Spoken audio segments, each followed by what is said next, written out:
Assalamualaikum warahmatullahi wabarakatuh. Jadi tentang masalah Bangladesh Myanmar yang kahanyut kena ubum Aceh. Jadi benda depa le draw ni masalah perkara-perkara manusia perahu Bangladesh Myanmar.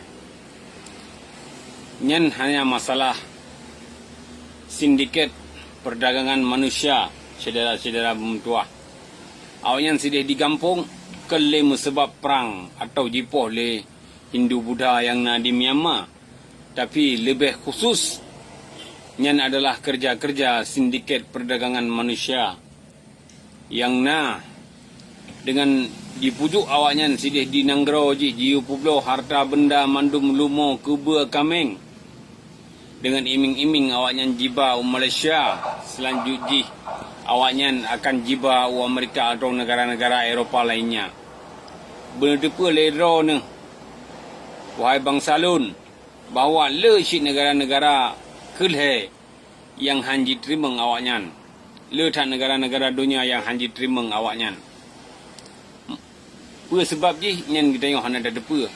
Dan benda depa ledro di dalam bulan 5 pada padung ro tekong darat di drop oleh kerajaan Malaysia dan 200 sekian warga Rohingya terombang ambing di laut karena hanali kontak dengan tekong darat.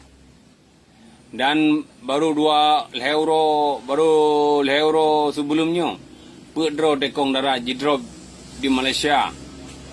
Nyen mandum kerja-kerja sindiket perdagangan manusia dipujuk awaknya Bangla Myanmar sidih di nanggro jiu publo mandum harta benda untuk dime luar daerah terkhusus nanggro tujuan adah Malaysia.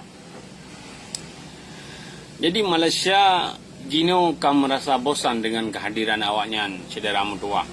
Karena apa? Karena tingkah awaknya mungkin sangat berbeza dengan tingkah kita bangsa Aceh yang na di Malaysia.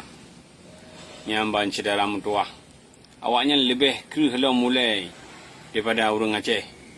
Hanjit dia tu dan lebih arogan. Le hanjit ke Samseng. Menan saudara mutua. Jadi video-video yang long pegat baru yang kehnyan tujuan katanya harus terjaga Acehnya.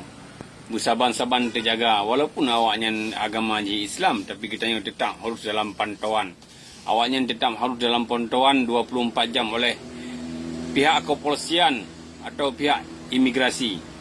Kemungkinan besar awaknya menyebab penampungan terlalu lama akan jiplung saudara mutua, akan jiplung, akan dihubungi dalam ejen-ejen yang na di Indonesia akan jiplung awaknya.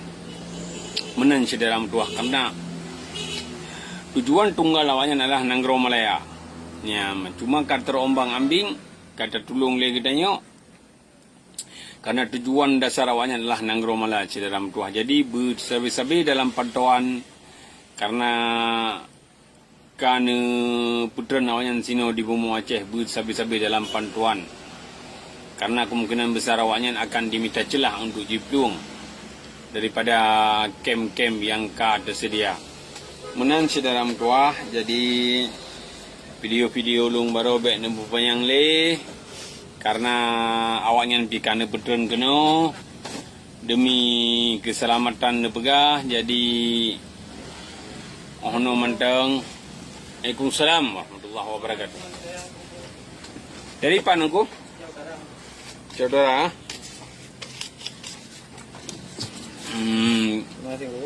Ya, jadi menan saudara mutua lung harap pantau 24 jam awaknya. Assalamualaikum warahmatullahi wabarakatuh.